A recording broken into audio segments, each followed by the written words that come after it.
Hey there, educators, parents, and all lovers of computer science. Welcome to the CodeMonkey Banana Cast, where we talk about the important issues you care about, from ed tech, STEM education, reducing your teacher workload, being a working parent, and all that goes along with that. CodeMonkey is an award-winning K-8 curriculum here to make learning computer science a blast for kids everywhere. So let's swing into this adventure together and talk about the stuff that matters. Welcome to the Banana Cast. I'm Keren, your host from CodeMonkey, and today we have Daylene Long. She is the founder of Best of STEM. And Daylene, nice to have you on. And can you tell us a little bit about, let's start with maybe your background. Sure. So Best of STEM is actually a program that's run by my company, which is Catapult X. And I started Catapult X 6 years ago, and it has just been a great journey. So it was 2018 when I started it. And with regards to Best of STEM, one of the things that I wanted to be able to do was I've been the chief marketing officer at Vernier Software and Technology for 15 years. Great company, very well known, and really well respected. We entered a lot of awards, and what I found was they were what I kind of called handshake awards, meaning that if you knew somebody in the organization or you were connected with the right people in the organization, you were much more likely to win. And I really wanted something that was judged by teachers. I wanted to put the teachers on in the spotlight and say, what is it you like about these products? Would you recommend these to a friend? And I wanted to give them the same kind of agency that they have when they're actually selecting products, where they can say, you know what, that's a deal breaker for us. In our district, that's a complete deal breaker, no matter what it is. And I'll give you an example. One of our judges, he had a product that he was judging that he liked, but he wasn't super excited about it. But then he came across some imagery in it that was unsafe for science. And for him, that was a deal breaker. He said, if I were in a recommendation committee at my district, anything that was unsafe for science, anything that was discriminatory or that was didn't represent the population of his district, meaning like, you know, everybody's Caucasian or something like those. He said, we'd kick those out. And I wanted to be able to teachers to have that agency. So when I started Catapult X, Best of STEM is one of the things that I really wanted to build alongside of it. The core of our business is market research. We say that we amplify educator voices through market research that ed tech companies can trust. Right. But Best of STEM becomes this celebratory moment in the middle of the year too, and it's a wonderful way for me to build relationships with some of the ed tech companies. Would you say that you kind of started in marketing and kind of evolved into this ed tech world, or one came before the next? I started, there's a local company here in Oregon that was called Porman Douglas, and it was a privately owned company. And I started there, and I was really fortunate to get to work with a man named Jeff Baker. And Jeff was the president of Porman Douglas. And as I kind of grew and evolved, I realized that marketing was something that I was naturally good at. It just came easily to me, and I was naturally good at it. And so I started studying and taking courses and things like that. Is that because you're a more creative brain, or because you're really more into the data, right? Your company Catapult X. So what what side of marketing are you? You know, Personally. that's a great question. I tell people that if marketing is a spectrum with like super creative over here, like, your ad people that are coming up with headlines and videos, and super analytical over here, your data scientists, strict data science. I'm probably here. I'm creative, but creativity only gets you so far if you don't have good analytics, Right. good data to make your decisions on. So, Right. Yeah, it's important. yeah. So I got into ed tech when I left Poorman Douglas. I took a job at a small company called Educational Productions as their marketing director. And that's when I fell in love with ed tech. That's when I fell in love with being in education technology and doing marketing in education technology. It's funny, and I'm sure you've experienced this too. When you're on life's journey, sometimes you hit these points that you're like, okay, this makes sense. This is where I fit. This is what I love. And it's almost like it was for a reason that you bumped onto this path, So random, but it feels right. Exactly. That's exactly the way I felt with this company.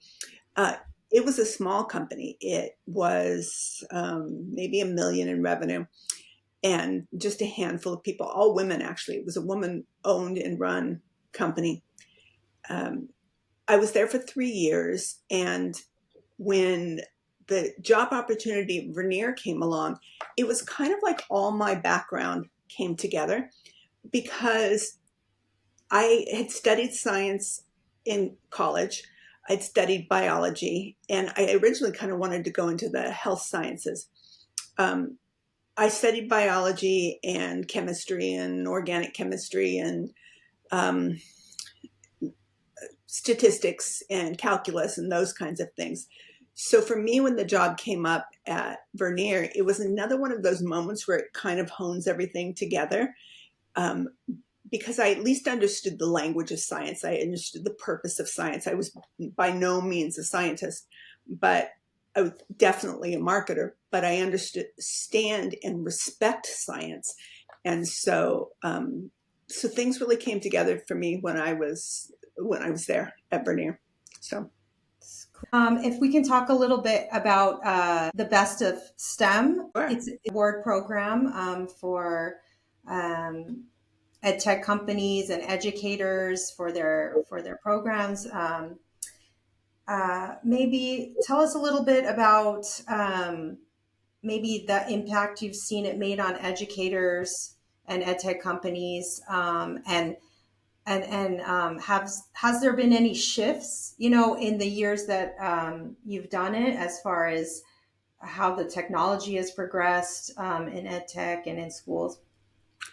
Well, yeah, that was our first really big pivot. Was we introduced Best of STEM in 2020, and we were doing it alongside NSTA, and then the whole world changed, and so what was started off as an in-person event quickly switched to digital only, which has been great. That has been much better in the long run for the ed tech companies, and so that's been terrific. So I mentioned earlier, and I probably had jumped the gun there, that I started it because I wanted teachers to be able to be the ones who were making decisions about which products were best for the classroom, and um, and that's been terrific. And the judges that we recruit and that we work with are amazing, and for them, they like being able to, they tell us what they're interested in, what their background is, what their area of expertise. And for them, a lot of them really like to tout that they are a Best of STEM judge. They also like to explore the products and get to know some of the vendor companies. And how do you ensure fairness and impartiality, during the judging process? Like maybe they know somebody in that company, or so how do Right. you? There's a couple things there. The first is that when I started this program, it was really clear that I didn't want Catapult X to pick the winners. I didn't want our partners like NSTA or NABT or MCH Strategic Data to pick the winners, and they didn't want to either. So I contacted a longtime friend of mine, Annie Galvin Tyke, and she had been really instrumental in putting together the Teacher's Choice Awards with Learning Magazine. So I asked if she wanted to work on this with me, and she was excited to do so. So the first step of making sure everything is fair and impartial is that Annie deals with all of the judges. So that in the very end, what we get is a piece of paper that says, these are the finalists, these are the winners. So that's the very first step. Is we have a wall where it's really clear what Annie deals with, and it's really clear what I deal with. The second is, you mentioned, like, maybe they know somebody at the company.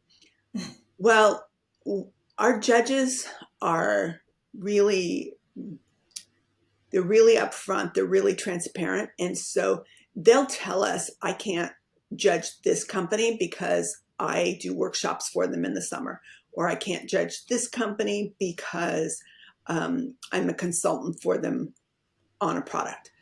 That helps. Right. Yeah. And what kind of products are you or the judges looking for, like for the winner, basically? What advice would you give to applicants, maybe to increase their chances of being selected as a winner? If we can get that tip from, from you. I think the only one that I can really provide is that it works best when a judge who is a teacher at heart and in practice gets to talk to somebody at your company about the product that is also a teacher or a former teacher or an educator. Someone who's still, they may be working in ed tech, but they still primarily identify as, I'm a teacher, I'm an educator.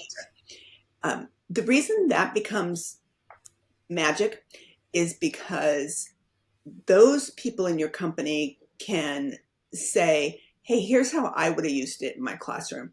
Or here's what I found were problems or barriers when I was a teacher, and here's how this product solved it. So a couple of things happen. One, there's just a better communication that happens between the judge and the ed tech company. But the second thing is, too, that the judges don't feel like somebody's trying to sell them on something that they're trying to say, oh, you know what, I noticed you're in this district, and those kinds of things. So that's my best piece of advice, is when you choose the person that's going to be interacting with your judge, choose somebody who's had time recently in the classroom. And when I say recently, in the last 5-6 years is really where you want to be. Right. That's a great piece of advice. Thank you. Yeah. For sharing that. Can you share maybe can you think of any success stories from previous Best of Some winners that maybe stand out to you?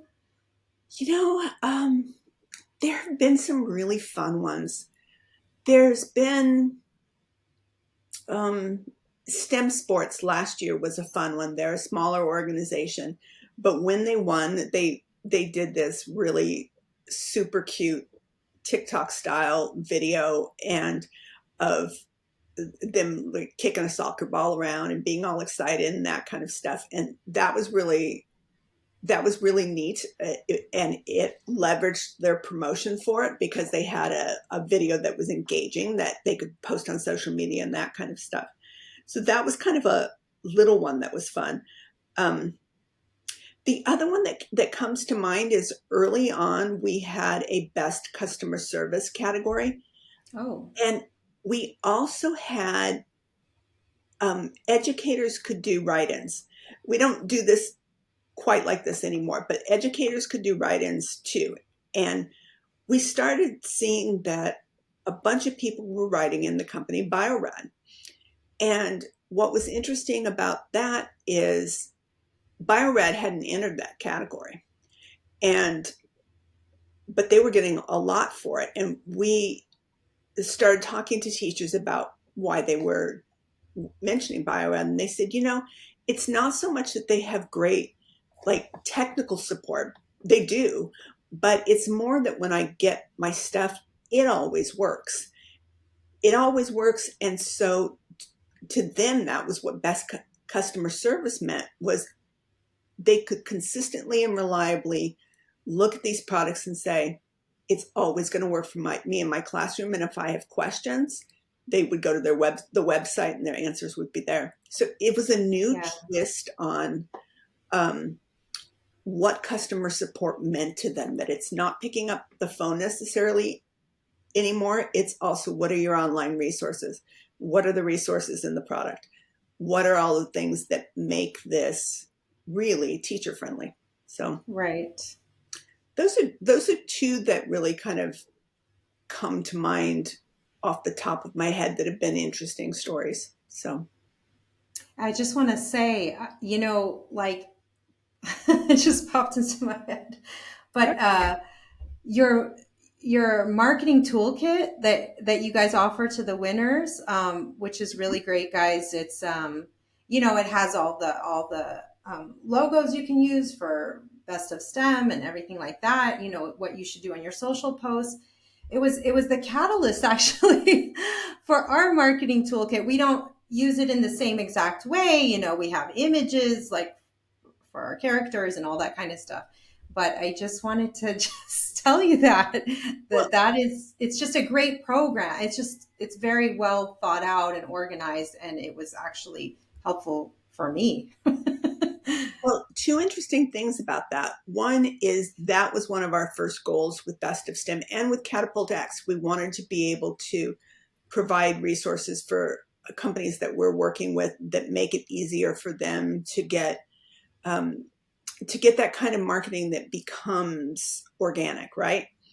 And so the toolkit itself has evolved over time. And last year was the first time we partnered with Leone Consulting Group, who specializes in social media, and they specialize in community platforms.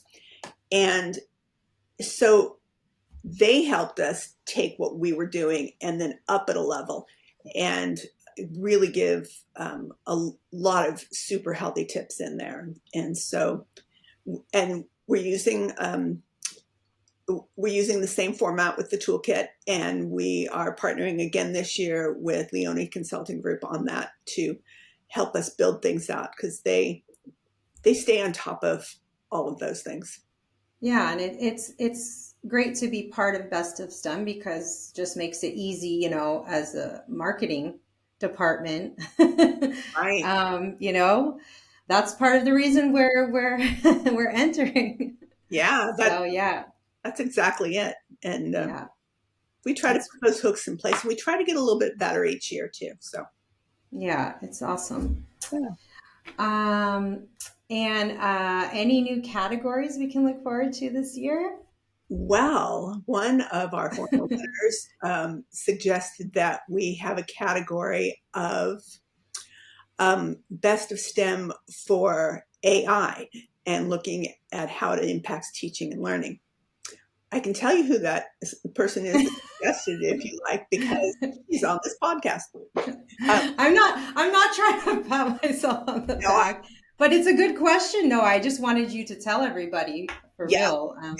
That's one of them. And that one has been really interesting because everybody knows AI has just been exploding. And so I really appreciated that suggestion. And again, we wanted to frame it in terms of teaching and learning. What are teachers finding that actually works, that actually helps? Because there's so much that's out there right now. It's really hard to discern right. what is going to be helpful and what might be a trend and what might fade and all those other kind of things. Yeah, it's so new, and it's like, yes, some of it is actual really worthy, of using for the classroom tools. I mean, I don't look at AI as a bad thing. I mean, I use it myself now every day. ChatGPT, um, everything I'm doing is is AI now. But I don't know. Well, I guess it'll be interesting to see who you get, because how people are using it. If they're using it in a good way, if they're using it in a bad way, we'll find out. We're reaching out as far as we can with this to content companies that are using AI and encouraging them to win. And we'd gone to the ASU GSV show that had they had what they called the Air Show, which was the AI revolution, and it was their first year. And so we met some people there too, and we're trying to reach out as far as possible. We really want a lot of applicants in that category for the judges to judge. So AI is one of them. What else did we add this year? We added a category for entrepreneurship, and we, alongside of that too, one for invention education for companies who develop products that help students to both think of themselves as inventors, but also to learn the steps along the way of what it takes to invent. So those are interesting ones. I'm trying That's to think. cool. We've got like 8 or 9 different new ones. Yeah, all the categories are listed on the website, guys, and you can just check it out Yeah, and see if one maybe you would like to, enter. Maybe something fits. yeah, yeah. There's some really interesting ones too. Right. Our and what we do each year too, like for 2025, we put out a call at the beginning of the year to say, hey, what do we need to be adding this year based on trends? And people like yourself write back and tell us what it is they think need to be added. And if we see that that is fitting a trend in the market, we'll add it. This week was actually the week that we said we can't take any more categories after Friday because we need to be able to give edtech companies a whole month at least to see that there are new categories to compete in. So, Right. it's exciting. It's exciting to see um, who we'll be hearing from this year. Right. Yeah. Things are just moving at such a crazy pace now that AI has kind of come about. Who knows what will be in a year, in 5 years. um, And Interesting to. there's a parallel with when Google first came on the scene too, and people were like, "Oh man, students can now just put into the search, what does an acid-base titration graph look like?" And that's cheating. But and so I hear people saying that about ChatGPT, but you really nailed it when you said, "I use it every day. I use it as part of my work." If students are going to be using it in their jobs when they Exactly. graduate from They school, need to know. Yeah, they need to know how to use it. they do, and they need to know how to Yeah. use it ethically and responsibly. And it's actually a great way for educators to teach critical thinking skills and Yes. that kind of thing. Because you know this, how many times do you use Chat GPT and you're like, No, yeah, that doesn't sound right. it doesn't sound right, and I better check that out because it's our reputation when we use that content. So Right. It's got its pluses and minuses. I mean, and you just have to kind of learn what those are and how to use them ethically, like you said. I mean, it can make up any information out of the blue, but you know, we can't be doing that. But yes, it saves me so much time now that, I mean, I use it as like a writing assistant, just ideas. You still have to be the person behind the wheel that's telling it what to do and thinking about what to ask, and those are all interesting skills to build. I find that it helps me think, in a deeper way, actually, because it gets me going in a whole path of directions that I wouldn't even have thought of. But no, you can't use it verbatim, guys. And Do, also yeah. do you find that it helps you when you're writing a prompt think through like the specificity of language? Like what words do I use that are really correct and specific as opposed to colloquial? Right. Like sometimes I have to readjust what I ask it, in a more specific way, kind of, because it's not getting it. It's not getting what I'm getting at. And then you kind of just learn to really define what you're trying to say. Um, yeah, I think I use it as a tool. Kids need to be learning how to use it because, like you said, every job that they're gonna apply for, it's it's crazy. I heard that people start putting Chat GPT on their resumes now. Like, I know how to use Chat GPT. And Right. it's not just Chat GPT. I mean, there's all these apps that are like AI apps, and I'm also like in design, and there's design apps. The design aspect of AI, I'm not so happy with personally as a designer, just because, not that I'm like, oh, they're going to take the job from the artists. No, I don't think it does what a human can do yet. It just cannot. It just can't. It's going to give you some made up thing, but it cannot replicate exactly what you need it to do. And that, I think, as marketers, we really need to say, hey, take my logo and put it with this kind of and like make it exactly how you want in your mind. It's not there yet, but maybe it will be. You know, I I don't know. I think it gets back to um, the specificity of language too. In order to make the image programs work, you have to know the terminology of a designer, of an art director, to be able to say, Style, lighting, yes, perspective, perspective. balance, and grids and colors of hues and those kinds of things. And so it's interesting from that perspective, but it does come Yeah. up with some weird things. One of my friend posted on Facebook, Yeah. he did this beautiful image of this cabin in the woods, and it was just gorgeous. But the two biggest problems with it is there was snow outside, and then there was also snow in the house Right.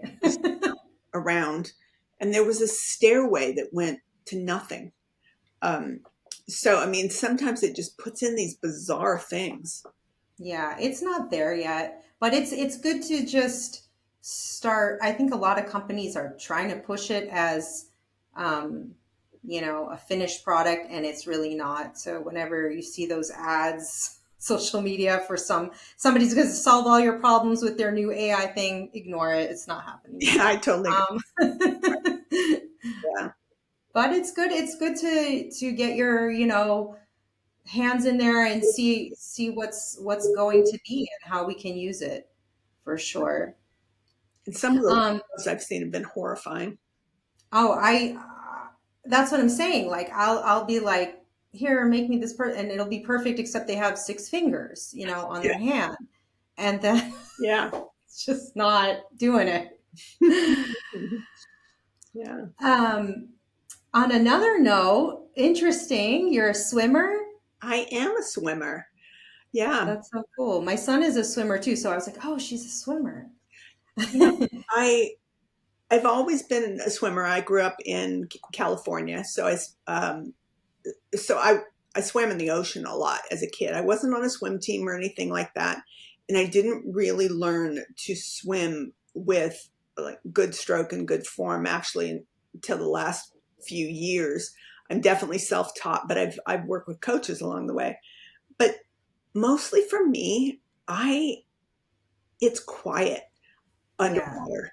It's quiet and I can exercise and breathe. It's almost like a meditation, I think.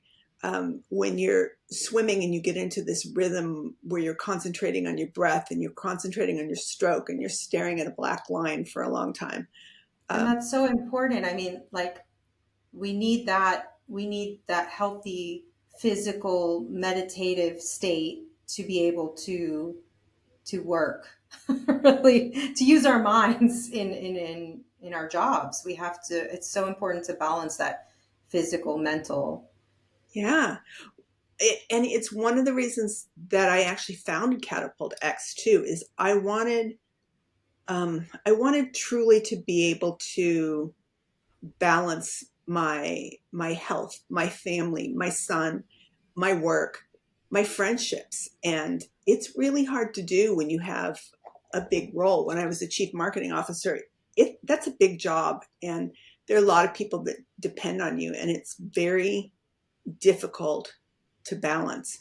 Um, and I just realized, and it took me a long time to realize this, I'm Gen X.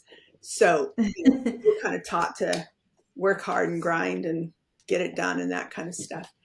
But when it comes down to it, time is our most precious resource. And how we choose to use that time and who we spend it with and how we take care of our bodies is the most important thing we do in a day, even if we love our work. Right.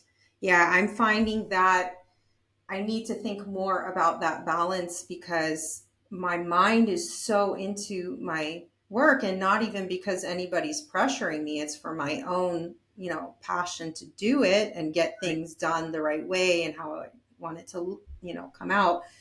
But it's really hard for me to make that disconnect. Like I come home, I have three kids, little kids, and it's hard because I like still want to check my phone. I'm answering an email or I'm doing social media stuff or whatever it is that, and then I realize like I'm a little bit neglecting my kids. When I come home, I need to shut it down. Oh, my bosses are going to be watching this. Maybe I should. Well, Just kidding. yeah, I think your bosses are going to say that putting your kids first is also the Of right course. thing. Yeah, they're not pressuring me. I'm just putting that out there. They're not telling me to do that. Yeah, I totally hear you. And no, it becomes internal drive for those of us that love the work that we do and Yeah. want to keep growing and learning. It becomes this internal drive where we just kind of have to cut it off and say, no, this is my time to focus on what a 4-year-old needs or a 6-year-old needs or those types of things. Or for me now, a 21-year-old, my son's 21. So, Oh, cool. yeah. I can't imagine when mine are 3, 9, and 10. So It's a I good can't age. wait for those days when I can have a nice adult conversation at the dinner table with them. You you say that now, but if do you have girls or boys? Or, I have one girl and two boys. yeah. Yeah. Um, the girls tend to share more, at least in my experience of what's going on. My son is 21, and when he wants to have this nice adult conversation, it's typically on something that's controversial in the world. And I'm like, oh, because he's learning about all of those things in college. And so that's what he wants to talk Right. about. So And do you tend to agree with him or do you tend to say, oh God, here we go again, I do think that it's more complex than he does because I've been around for longer. So I don't want to get into politics, but and I won't. But sometimes what he sees as more simple and straightforward, I kind of step back and say, I've been learning about that for 50 years, and I see it as complex and nuanced, and there's it shades of gray, and there's no good people and bad people. It's complex, and I think that college students see it as uh, they learn about it from one perspective, and they get really excited about knowing that perspective and the Right. that they learn. And they're surrounded by that group of people that are all also honed in on that idea. They start to have their blinders on. Yeah, whereas it does get more complex, and there, and I'm also smart enough to know when I shouldn't have an opinion on things because I'm not knowledgeable enough in that area. So, Well, that's a wise statement to say because many many people don't realize that maybe they don't know everything. yeah, it's true. Yeah. I think that's one of the gifts of being farther along in my career. Yeah, but it's nice that your son is looking to you, for those conversations and for that advice. I mean, Yes. it could go the opposite, like, oh, my mom, she doesn't, my Oh, mom. no, trust me, it goes that route sometimes where it's not that he's necessarily wanting my opinion, it's that he wants to show me how much he knows and how independent he's getting and how smart he's getting and those kinds of things. And one of the ways to do that is like, Mom, you don't know what you're talking about. And that's So okay. wait, when you say you're a mama geek, I think I read that somewhere. What do you mean by that? Well, my son's a computer science major. Oh, Um, okay.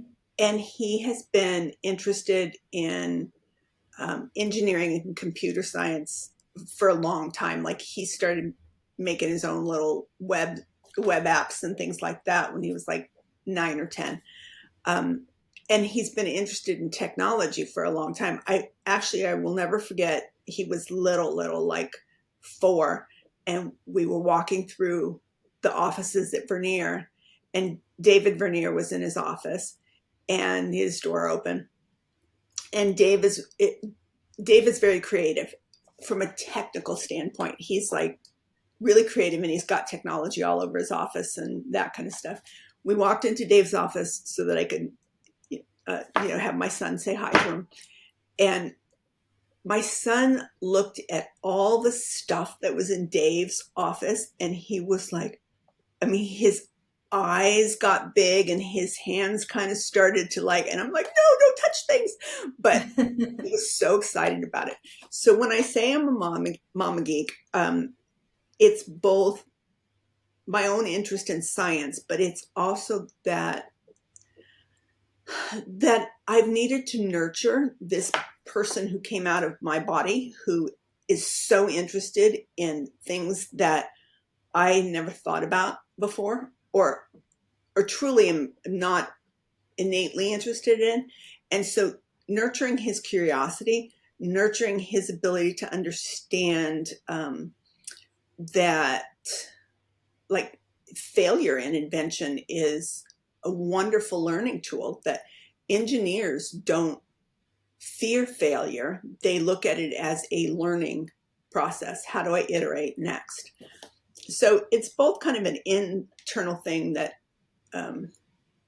I love. I personally love the life sciences, but I have needed to nurture this little person who is interested in things just beyond what I've ever thought about. So that's what Right. Mom Geek has always kind of meant to me. So he's taught you to be a geek. Or at least appreciate how things work, because Right. before I had him, I was very utilitarian in the way that I used technology. I wanted it to just do what I wanted it to do. And he's interested in how it works, how it was developed, um, how it functions, and those kinds of things. So I've learned from him in terms of that, and I've learned from him in terms of wanting to spark that interest and creativity with him.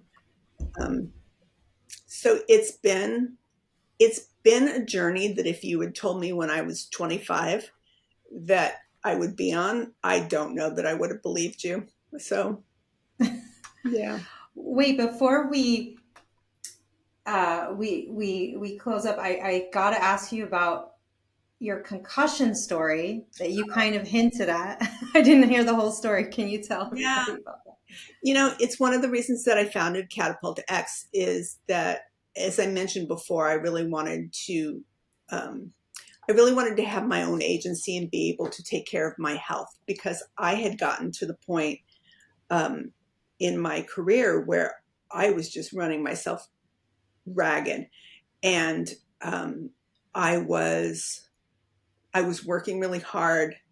We had a new we had some new administration at the company I was with, and that was adding a lot of new products. And I was doing too much. And I was also I was just working on a lot of things all at the same time. And I was at the ISTE show. I don't know if you've been to ISTE before, but Yeah, we're going this year as a company to Denver. yeah. So Yeah. I went to the ISTE that was in San Antonio, and this was in 2017. And there were a bunch of things that contributed to it, working too much, but also I'd gone outside. I was sitting outside in San Antonio. I was listening to beautiful music on the waterfront. I had lunch. I was out there for a couple of hours. It didn't really seem hot. I walked up the stairs to go back to my hotel, and I was really dizzy, and I blacked out. I completely blacked out and fainted. And I hit my head face forward on the concrete, like Oh right my here. gosh. And because I had fainted, you don't put out your arms for anything. You don't do anything to Ay, ay. stop it. And I have broad shoulders and a big rib cage. So a lot of my weight is above my waist. And I just hit face first. And I had a concussion. And concussions are weird. One, I learned that a lot of doctors don't even really know that much about concussions, and a lot of doctors that even specialize in concussions are still learning a lot of things. But I looked fine and normal to everybody. So that was part of the thing, is I was at work and I looked fine and normal to everybody, but I was not fine and normal. And Did you feel that your memory was missing or things were foggy to you or the first time I knew something was wrong was I went into work and I went to go put my code into the keypad to get into work. And it was I do that though. but it was a code I had used Yeah. for my entire time there. Right. And I didn't know what it was. And I couldn't even get close. And I was trying it over and over again. And I thought, okay, something's wrong here. That was the first time that I knew something was wrong. And then I started to get headaches. And then I started to get nausea and vision problems. The vision problems were probably the worst. But on the outside, I looked fine. And I would tell people, that's always a trigger word for me, is when people say they're fine. I'm like, ooh, are you? Right. So it ended up, and it was on the job because I was at ISTE.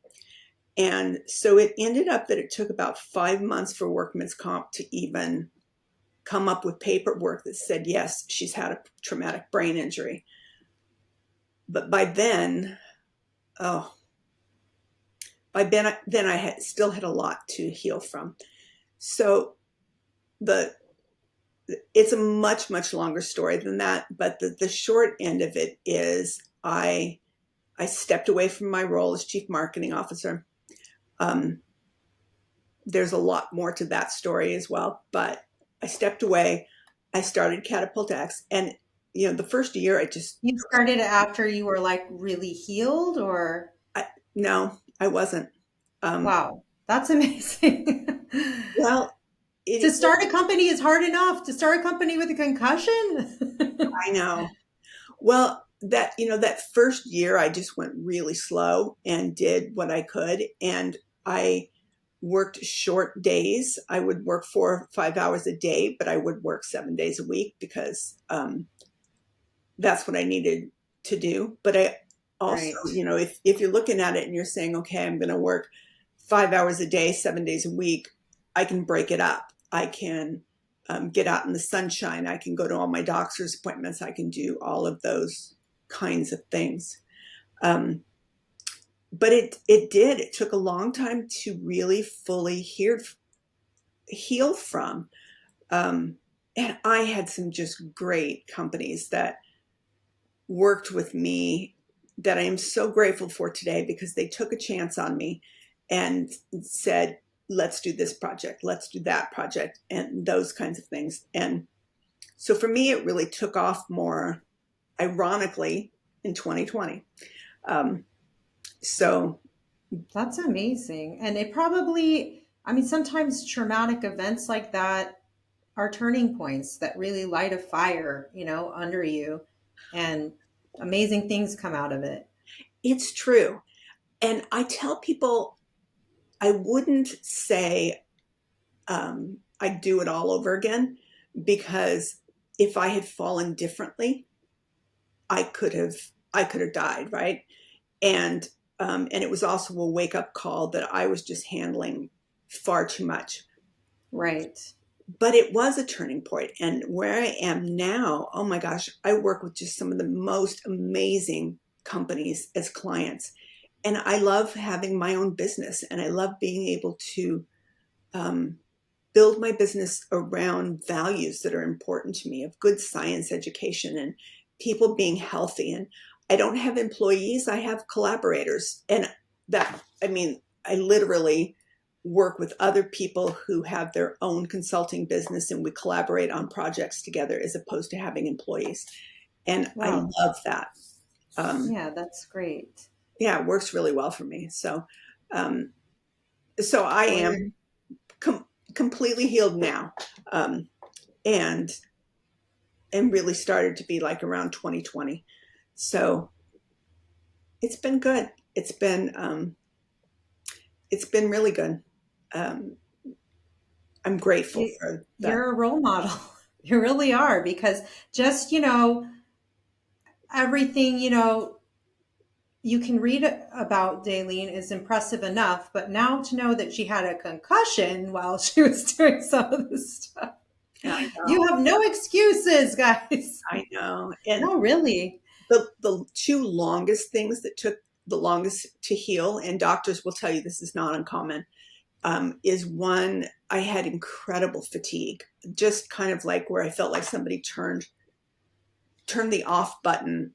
Um, and concussions are known for that. That was one of the Oh, wow. that took me the longest to heal from. And the second was my vision. You don't realize how much energy goes into all the things that you need to see. And and my vision was really off. And I spent a long time with a neuro optometrist retraining my vision. And so those were kind of the two things in the first 2 years of my company that I had to concentrate on the most with my health, was the fatigue and my vision. Right. Oh, Sounds like COVID, well, but yeah, not really. Probably a lot worse. it was a lot worse. Yeah.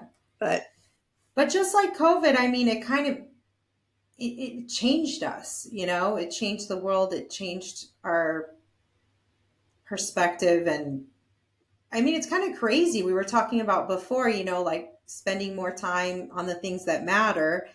And those kind of things shake you up and wake you up to where, like, during the time, in like where I'm from, it just was really we were on lockdown and we couldn't even leave the house. And I had to make up I couldn't go to work, make up creative games with my kids, like, let's paint shells. Okay, 5 minutes later, let's do this, let's do that, but it kind of makes you realize that it's not so bad. It's kind of good. It's kind of good. It's good to think about those things a little bit harder. I embraced my more introverted side during COVID. Yeah. Um, I enjoyed kind of that lockdown, to tell you the truth. And my son he was class of 2020 in high school. So, he went off for spring break and then didn't come back to school. But the mom side of me, and hopefully he never watches this video or listens to this podcast, but the mom side of me, I loved being home with him that year. And he spent his first year of college doing his studies from his bedroom here in the house. But I got an extra year with him. Right. It was good bonding time. I mean, some, mom friends were complaining and, oh, woe is me and woe is me. But I was kind of secretly like, this is a great chance to be with our kids that we might never get. I mean, it was maddening, let's be honest. Yeah. With little kids, it was a little maddening at times, but it was also like you said, I kind of appreciated it that time. I don't know how we got on the COVID topic. I really don't. COVID is over. It's over. Never again. It's not though. It's No, continuing. it's not. It's going around again. Yeah. Yeah. Yeah. It's But here to stay. it's also a good lesson on just like how we have to keep on trucking too. Like the world cannot stop. Even natural disasters, pandemics, concussions. We got to keep on going. We do. And just being so grateful too for the time that we have, and how we get to make those choices is so important. I always tell people that I work with and that I collaborate with, it's not about money. Money is not your most precious resource. Time is your most precious resource because it's non-renewable. You can't Yeah. just, add time Get on. it back. Yeah, you can't. So Yeah. This is really refreshing to have this conversation with you because, this is the first time I'm really talking to you. yeah, And you're such a hard worker, obviously, and you've done so much, but the fact that you understand that, I thought I was going to meet somebody that's just like, work, marketing, best of stuff. Nope. I do love marketing and I do think about it a lot, but it is definitely not the most important thing to me. Um, Yeah. so, and Yeah. that's Yeah. it. That's what I built my company on, is that it's not the most important thing. And that's why it's successful. I mean, you have that other perspective. Thank you so much, Daylene. It Thank was you. It's been amazing talking to you. Yeah, head over to bestofstemowards.com and find the perfect category for you. And to our listeners, don't forget to like, share, follow, subscribe, all that stuff that you have to say so you get our latest episodes.